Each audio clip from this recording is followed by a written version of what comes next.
한 번 더요. 다리 놓는 사람들. 1970년대에 정말 세계적으로 큰 반향을 일으킨, 제가 알기로도요, 한국에 사는 분들도 이 노래를 너무나 많이 듣고 좋아했던 곡입니다. 이건 복음성가가 아니고 사실은 유행가인데 너무 가사가 좋아요. 제가 어제도 몇 번을 들었는데 정말 감동적인 가사입니다. 가사를 잘 들어보세요. 당신이 지치고 스스로 초라하다고 느낄 때, 당신의 눈에 눈물이 고일 때, 내가 당신의 눈물을 닦아주겠습니다. 그리고 나는 당신의 편이 되어주겠습니다. 힘든 시기가 닥치고 주위에 아무도 없을 때 마치 험한 풍랑 위 다리처럼 당신을 위해 나 자신을 내어주겠습니다. 당신을 위해 나 자신을 희생하겠습니다. Like a bridge over troubled water. I will lay me down. I will lay me down. 여러분 이 곡 아시겠죠? 사이먼과 가펑클, 이 사이먼 앤 가펑클이라고 불리는 듀엣이 부른 목소리가 너무 감미롭더라고요. 험한 세상 다리가 되어 Bridge over Troubled Water라는 명곡입니다. 나중에 사이먼이 이런 고백을 해요. 그가 이 가사를 쓸 때 당시 침례교 복음성가 그룹이었던 더 스완 실버톤즈라는 그룹에 본인이 영감을 많이 얻었다고 그래요. 그 당시에 노래를 이미 많이 듣고 있었는데 그 가사와 그 곡조가 너무 좋아서 그것을 많이 본인이 영향을 받아서 지은 곡이 이 Bridge over Troubled Water라는 명곡이 탄생이 된 것입니다. 그래서 가사에서 잘 느껴지시는 것처럼 우리가 힘들고 지쳐 있을 때 우리 편이 되어 주시고 또 다리가 되어 주시고 자신을 죽기까지 내어주신 십자가의 예수님을 우리가 얼마든지 그 노래를 통해서 떠올려 볼 수 있는 그런 곡이에요. 그러니까 여러분들 You Raise Me Up 이라는 곡 아시죠? You Raise Me Up 이렇게 되는 그 노래가 사실은 복음성가가 아닙니다. 그런데 거기에 가사를 예수님에 대한 노래로 바꿔가지고 요즘 교회에서도 많이 부르고 있죠. 가사를 바꿔서. 그런데 이 가사도 사실 거기에 못지않게 굉장히 좋고 따뜻한 가사입니다. 여러분 다리라는 게 뭐죠? 두 곳을 연결시켜 주는 거잖아요. 심지어 이 섬이었던 아주 고립되었던 곳을 육지와 연결시켜 주는 게 다리가 되기도 하고 두 계곡 사이 험한 강력한 물살이 지나가서 도저히 건널 수 없는 곳인데 그 산등성이와 산등성이를 연결을 다리로 하게 되면 여러분 그 계곡 위를 지날 수 있는 안전하게 다음 장소까지 도착할 수 있게 도와주는 것이 브릿지, 바로 다리의 역할입니다. 그런데 우리 크리스천들의 역할이 이 다리 놓는 사람들과 같다라는 거예요. 여러분과 제가 하늘의 축복을 많이 받았잖아요. 하나님께서 우리 마음속에 복음을 심어주셔서 하늘의 축복과 생명의 능력을 다 풍성하게 누리게 되었는데 그렇기 때문에 우리는 이 많은 축복과 은혜를 거저 나만 받고 나만 누리며 살 것이 아니라 이제는 이 사실을 알지 못하는 수많은 세상 사람들에게 나누고 베풀고 섬기는 그런 다리의 역할을 잘 감당해야 된다는 것이죠. 여러분과 제가 경험하는 것처럼 누구도 예외 없이 정말 어려운 시기를 지나고 있어요. 저희 가족 모임이 있어요. 카톡 모임도 여러분들도 그러겠지만, 그래서 저희 가족들이 이제 펜션을 하나 빌려다가 지난번에 오래간만에 모였더라고요. 근데 이제 가족들이 하는 이야기가 그래요. 오래간만에 너무 모이고 예전처럼 이런 인간관계나 대인관계 그리고 좀 많이 삭막해진 것 같다. 한국만 그럴까요? 미국도 그렇고 지금 전 세계적인 추세잖아요. 누구도 예외 없이 외롭고 힘든 시기를 지나고 있죠. 2년 동안 지속된 코로나가 아직 종식되지 않았고 러시아의 우크라이나 침공과 같은 예기치 못한 사태로 인해서 전 세계적으로 불확실성이 커지고 수많은 사람들이 고통받고 눈물 흘리고 있는 현실입니다.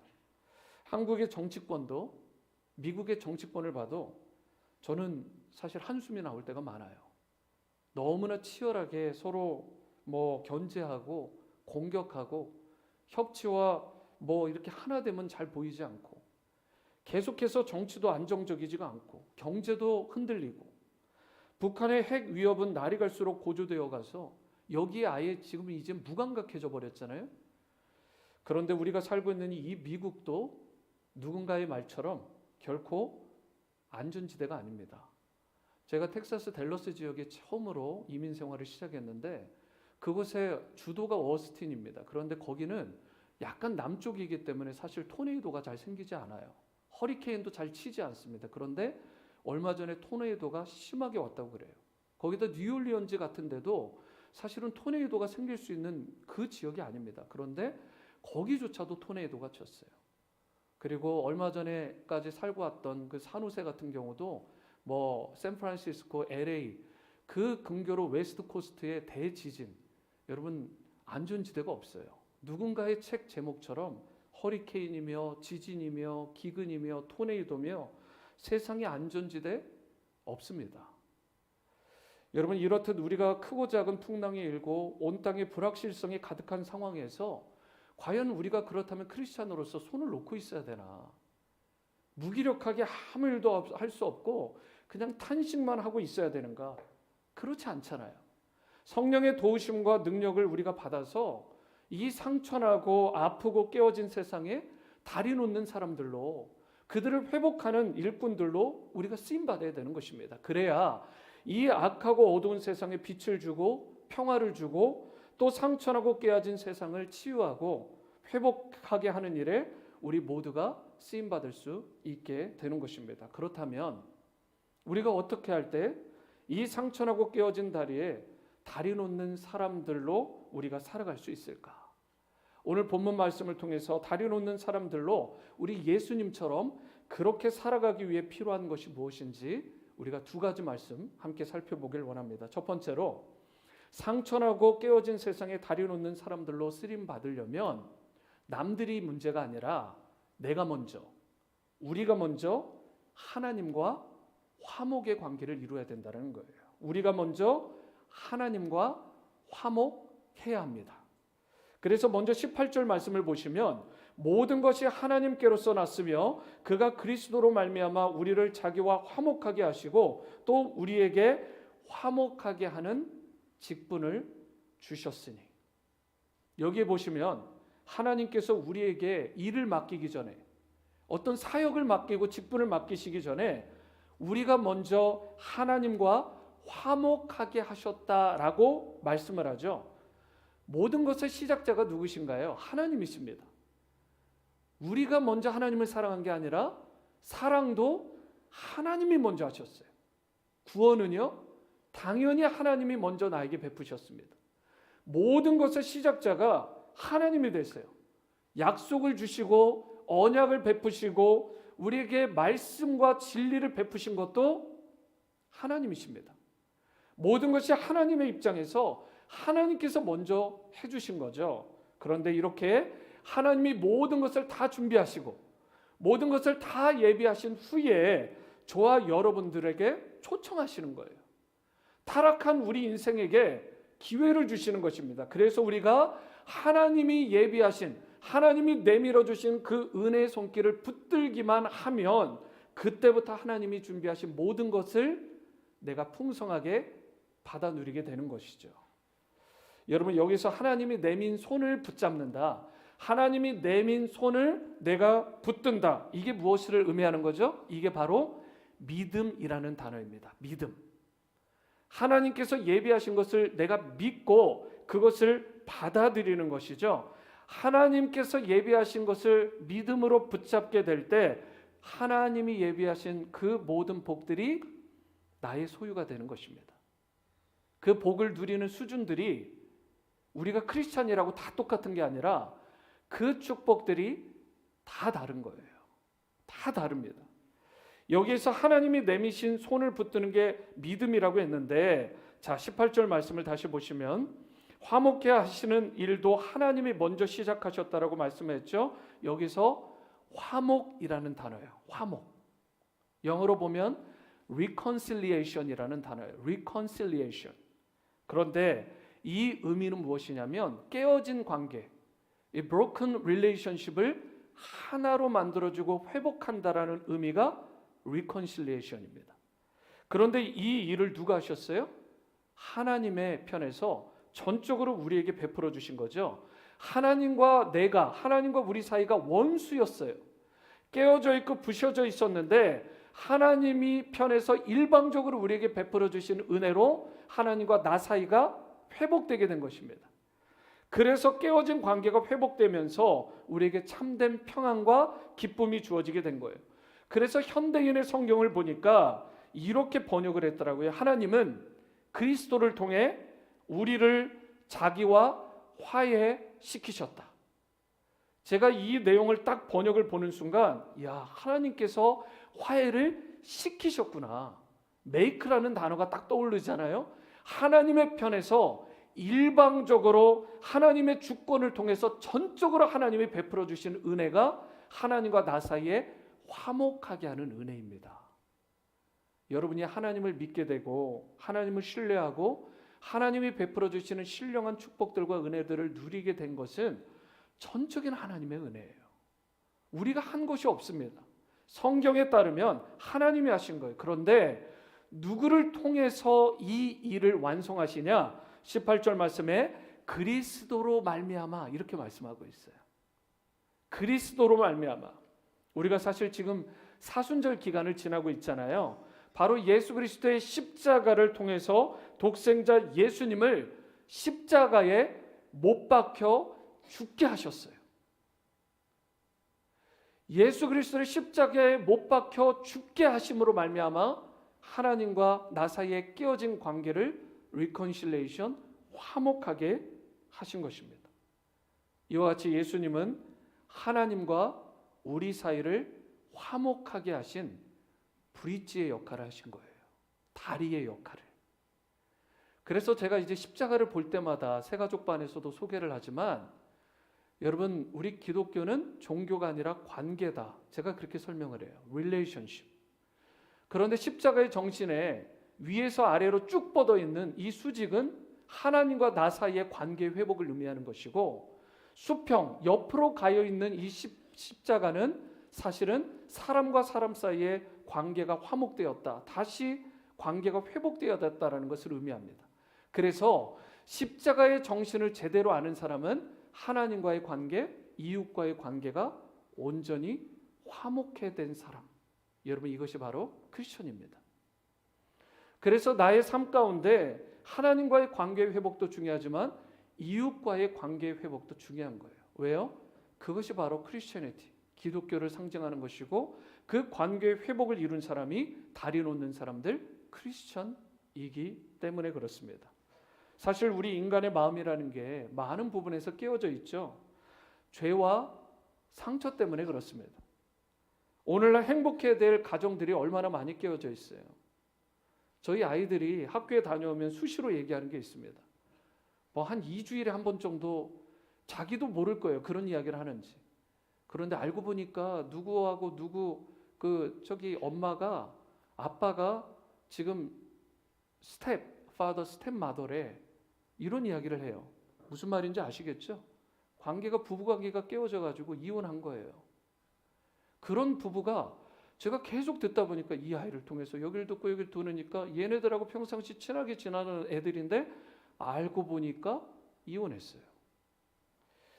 여러분, 이혼 자체가 나쁘다 좋다라는 말하는 것이 아니라 왜 이렇게 가족들이 깨어지고 제 마음이 아픈 것은 그로 인해서 받는 자녀들의 상처가 너무 크잖아요. 부모가 갈등이 있고 상처가 있게 되면 그 모든 것들은 자녀들은요 더블을 넘어서 훨씬 더 큰 강도로 그들에게 상처로 다가오는 거예요. 가정이 왜 깨질까요? 예전보다 훨씬 더 경제적으로 풍요하고 갖춘 것도 많고 배운 것도 많은데 가정이 예전 같지가 않잖아요. 모든 가정들이 지금 어려움을 겪고 있고 많은 그런 가정들이 깨어지는 이런 환경들, 상황들, 여러 가지 조건들이 좋지 않아서가 아니잖아요. 환경이 예전같이 나빠서가 그런 게 아니잖아요. 중요한 것은 마음이 깨어지고 상해 있기 때문에 그런 거예요. 그러니까 가정도 깨어지고 관계도 깨어지고 모든 것이 깨어지게 되는 것입니다. 아무리 풍요로운 환경에서 잘 누리며 사는 인생 같아도요, 마음이 상하고 깨어지고 영혼이 상하게 되면 진정한 평안과 기쁨과 행복을 경험할 수 없고요, 결국은 비참한 삶을 살아갈 수밖에 없는 것입니다. 딱 한 달 전이네요. 지난 2월 27일 한국 뉴스에, 여러분 웬만한 분들은 다 아실 거예요. 충격적인 소식이 하나 있었죠. 넥슨이라는 회사의 창업주이자 회장인 김정주 씨가 54세의 젊은 나이로 생을 마감한 정말 안타까운 소식이었습니다. 작년 2021년 9월, 그러니까 올해는 아직 포브스에서 그걸 체크를 안 했으니까 작년 기준으로 보면 한국에서 대한민국 전체의 두 번째 부자가 이분이었어요. 그리고 제가 다른 신문 기사를 보니까 이분이 대한민국의 첫 번째 부자라고 그렇게 되어 있어요. 그러니까 이 말은 한국에서 어쨌든 최고 가는 부자예요. 1등이든 2등이든 큰 의미가 없잖아요. 이분이 서울대와 카이스트를 졸업했고요, 무려 7개 언어를 구사할 수 있는 능력자입니다. 수재예요.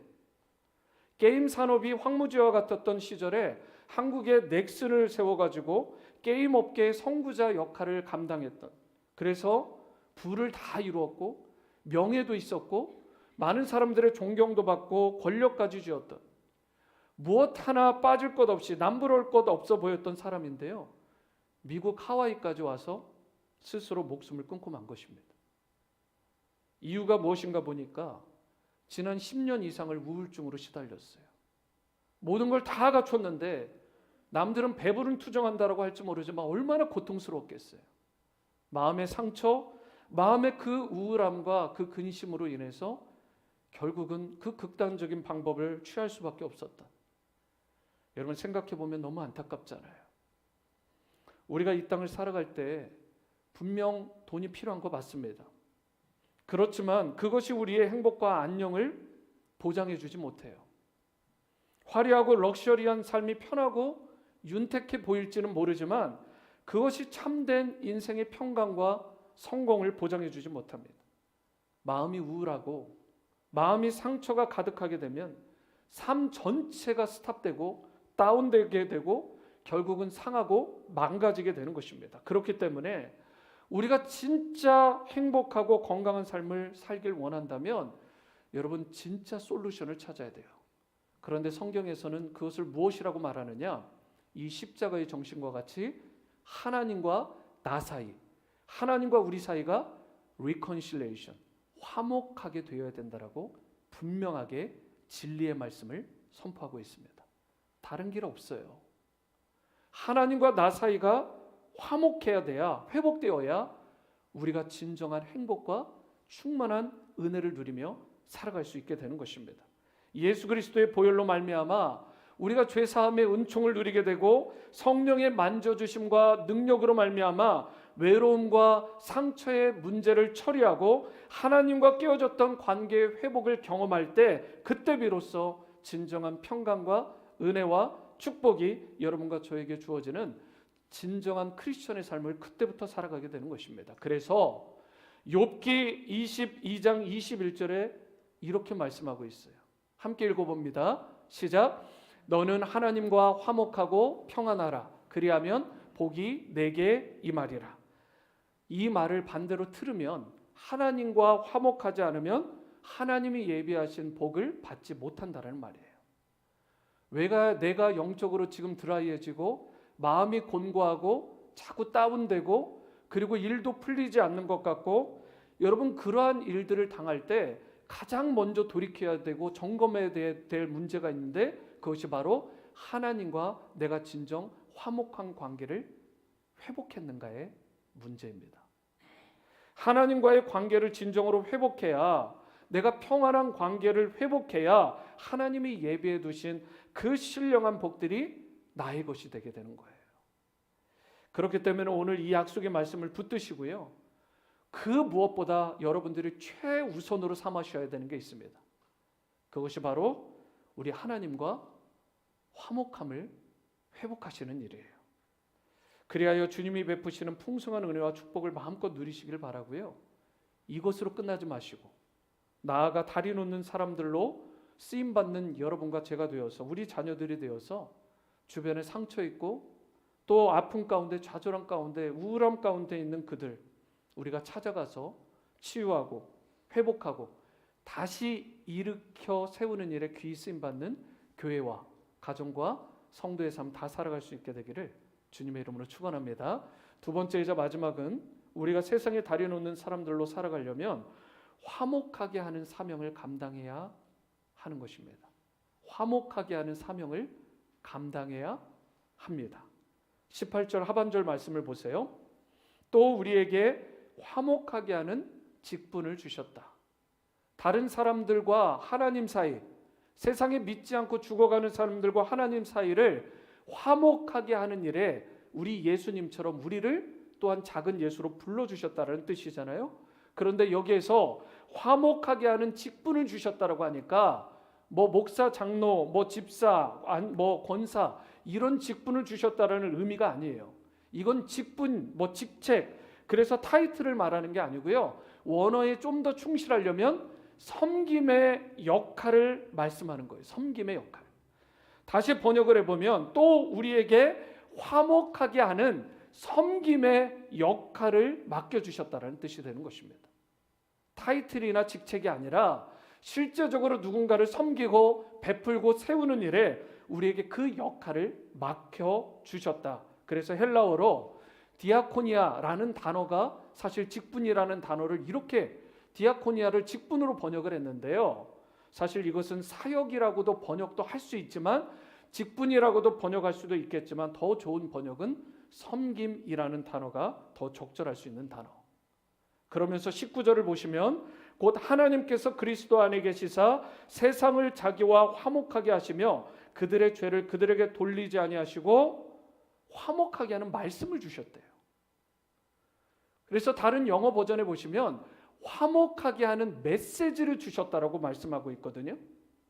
화목하게 하는 메시지, 화목하게 하는 말씀. 화목하게 하는 이 말씀을 우리에게 부탁하셨다라는 것을 그래서 메시지 성경으로 보니까 이렇게 번역을 했어요. 하나님께서는 그분이 지금 하고 계신 일, 하나님이 지금 하고 계신 일이 엄청나게 많잖아요. 창조의 일, 구원의 일, 그리고 재림을 준비하시고 역사하시는 모든 일들을 모든 사람에게 알리는 임무를 여러분과 저에게 맡기셨다라고 번역해 놨어요. 그러니까 이 말은 하나님께서 저와 여러분들에게 하나님이 하시는 모든 일들을 전하고 자랑하고 증거하는 그 메신저의 임무를 우리 크리스천된 하나님의 자녀의 제자된 여러분과 저에게 맡겨주셨고 이 일이 바로 여러분과 제가 섬길 일이라는 것입니다. 하나님의 말씀 맡은 자, 주님이 행하시는 일들을 찬양하고 전하는 자. 하나님은요 세상에 사는 모든 사람들과 화목하기를 원하세요.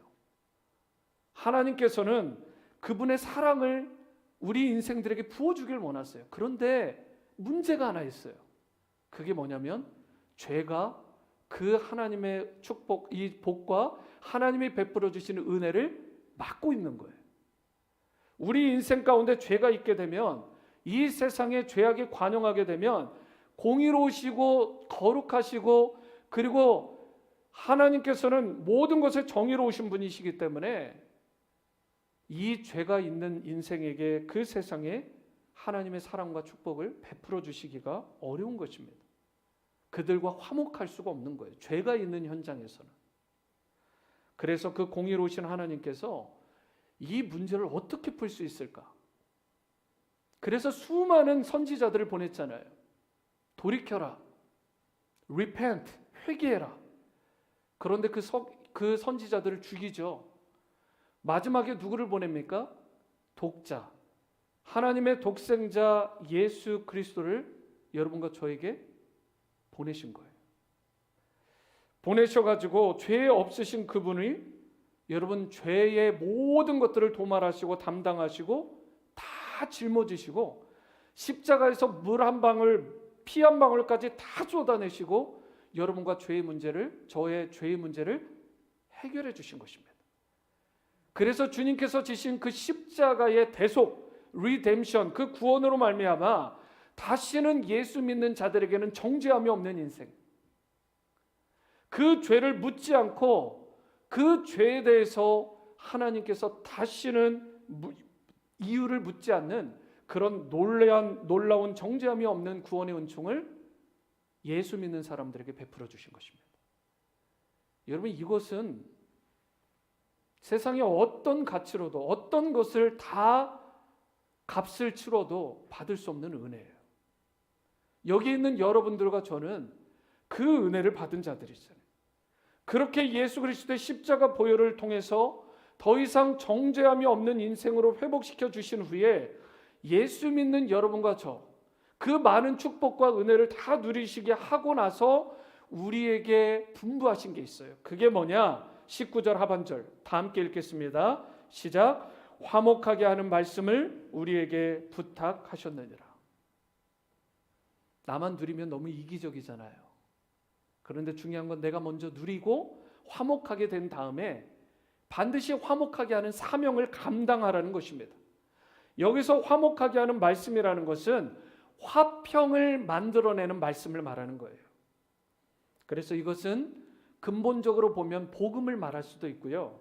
그리고 좀 더 넓은 의미로 확장하면 복음을 다 포함해서 결국은 그 복음의 그 엑기스를 포함해서 우리 크리스천들이 행하는 모든 화목하게 하는 행위들, 그 메시지들을 말한다. 하나님이 이루신 모든 메시지를 전하는 일들을 말한다. 그래서 이것을 화목해 하는 메시지다. 이렇게 말씀을 한 것입니다. 이런 의미에서 여러분과 제가 물론 세상 사람들에게 복음도 전해야 되겠지만 복음뿐 아니라 예수 믿은 후에 우리 입술을 통해서 나오는 모든 것들이 하나님을 자랑하고 하나님을 드러내고 예수 그리스도께서 행하신 모든 일들을 높이는 그런 영광스러운 입술로 변화돼야 되는 거예요. 그때 주님의 복음이 복음되고 주님의 복음이 능력이 되게 되는 것입니다. 그래서 여러분과 제가 복음을 전하는 자답게 이제는 더 이상 같은 입으로 하나님을 자랑하고 칭찬하고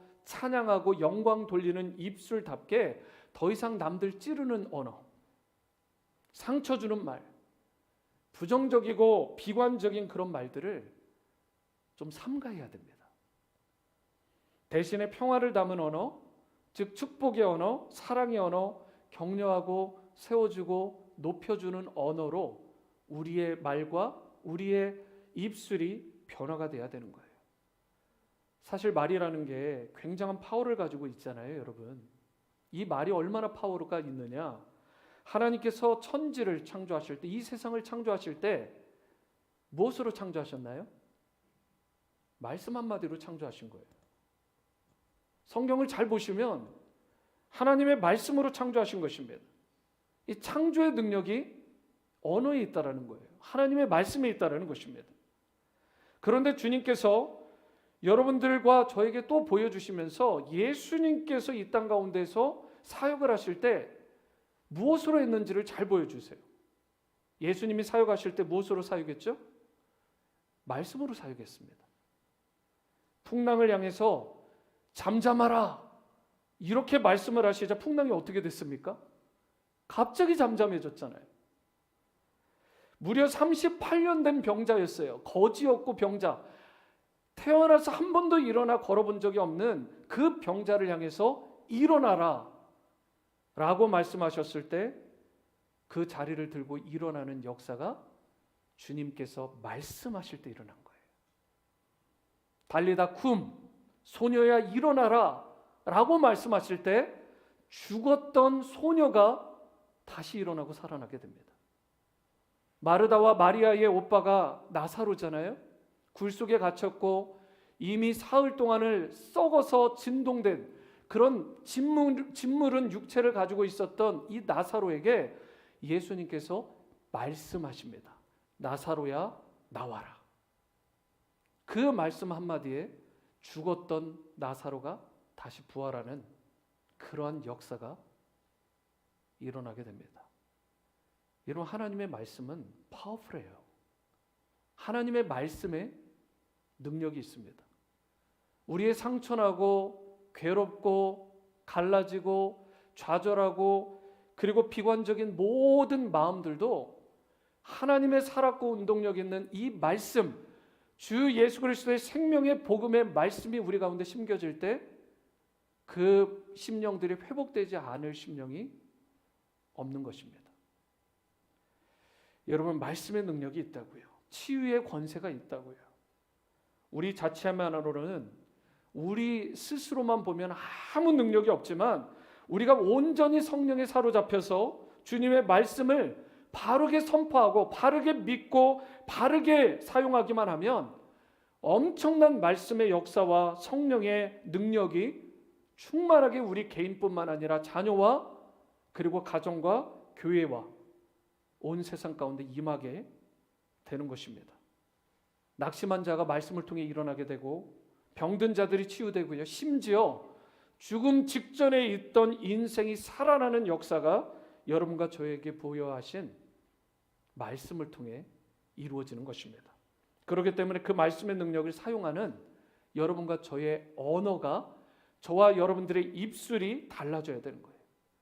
예수 믿기 전에는 탄식하고 불평하고 비관적인 말을 주로 사용했더라도 이제는 예수 믿은 이후에는 달라져야 되는 것입니다. 계속해서 축복하시고 사랑하시고 화평케 하는 그런 언어들 생활로, 그리고 우리의 행함으로, 행실로 변화가 돼야 돼요. 그래야 세상 사람들에게 복음을 전하더라도 그 복음이 더 효과 있게 되고 하나님의 그 메시지가 더 강력해지고 세상에 다리 놓는 사람들로서의 그 역할을 잘 감당하는 쓰임받는 인생이 되게 되는 것입니다. 마지막으로 21절 말씀을 보세요. 하나님이 죄를 알지도 못하신 이를 우리를 대신하여 죄로 삼으신 것은 우리로 하여금 그 안에서 하나님의 의가 되게 하려 하심이라. 하나님은 죄 없으신 예수님을 이 땅에 보내셔서 십자가 고난과 죽임을 당하게 하셨는데 그 이유가 뭐라고 되어 있습니까? 하나님의 의가 되게 하려 하십니다. 하나님의 의가 뭔데요? 하나님의 의는 디카이노 신의 태우라는 단어인데 이것은 하나님이 주시는 의로움을 말하는 거예요. 우리 인간은 의롭지 못합니다. 여러분, 다시 우리가 원점으로 돌아가야 되지만 나는 어떤 인생도 의로운 사람이 없는 거예요. 모든 사람이 죄를 범하였음에 하나님의 영광에 이르지 못하였다.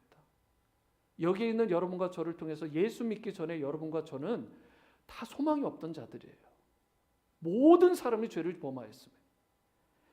그런데 여러분, 그 하나님의 의로움이 되신 바로 예수님께서 하나님과 나 사이, 하나님과 우리 사이를 화목하게 하신 거잖아요.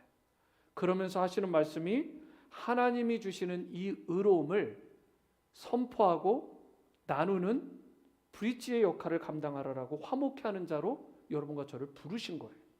그래서 이 부분들, 하나님의 의로움이 되라라는 이 명령은요, 사실 이제 너희도 세상을 하나님께로 화해시키는 일에, 하나님께 화목케 하는 일에 참여하라라고 말씀하시는 선교적인 명령입니다. The Great Commission. 그렇기 때문에 우리가 이 상처나고 깨어진 세상에 다리가 된다라는 것은 내가 선택할 수 있는 영역이 아니에요. 이것은 필수 영역이라는 것입니다. 우리 주변에 보면 방황하고 힘들어하는 사람들이 참 많이 있습니다. 여러분, 외적으로 보면 전혀 문제없어 보이고 많은 것을 가진 것 같은데 실상은 속으로 탄식하고 상처받고 좌절한 심령들이 너무나 많은 거예요. 여러분, 나중에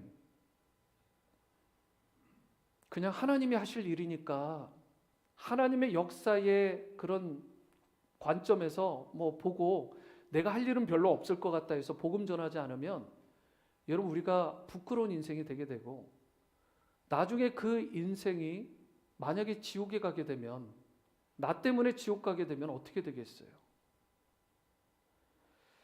여러분, 저와 여러분들에게 때가 주어지든 주어지지 않든 주님의 복음을 전하라고 했고, 여러분들 가운데 믿지 않는 가족, 믿지 않는 친구, 직장 동료, 이웃들, 우리에게 그들을 붙여주신 이유는 간단합니다. 하나님과 그들 사이에 깨어진 이 관계, 상처나고 부셔진 그 관계를 하나님께서 연결하도록 여러분과 저를 브릿지의 역할을 하도록 다리 놓는 사람으로 불러주신 거예요.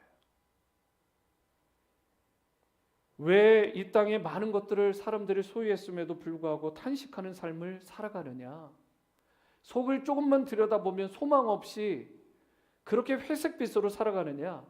이유는 간단해요. 하나님과의 관계가 깨어지고 단절되어 있기 때문에 그렇습니다. 하나님과의 화목함이 깨어졌기 때문에 아무리 좋은 것들을 많이 가지고 누리는 삶을 살더라도 하나님과 단절되면 사실은 죽은 것입니다. 지금 마른 뼈들이 걸어다니고 있는 거예요. 성경의 진단이고 이게 진리입니다. 다 갖춘 것 같지만 죽은 거예요. 그래서 우리는 이제 예수 그리스도의 십자가 사랑과 구원을 먼저 맛본 자들답게 세상을 하나님께로 화해시키고 화목케 하는 일에 쓰임받는 다리 놓는 사람들로 살아가야 되는 것입니다. 말씀을 맺겠는데요. 주님은 여러분이 혼자 힘으로 끙끙대면서 그렇게 인생의 풍랑과 파도를 헤쳐나가기를 원치 않으세요. 우리의 진정한 다리가 되신 예수님의 손을 꼭 우리가 붙들고 안전하고 당당하고 힘차고 능력 있고 기쁘고 행복하게 살아가길 원하시는 게 우리 주님의 뜻입니다. 그러기 위해서 여러분과 하나님 사이를 연결시켜 주시는 진정한 다리가 되시는 어린 양 예수 그리스도를 여러분들이 구원자로 여러분의 주님으로 모실 수 있게 되기를 바랍니다.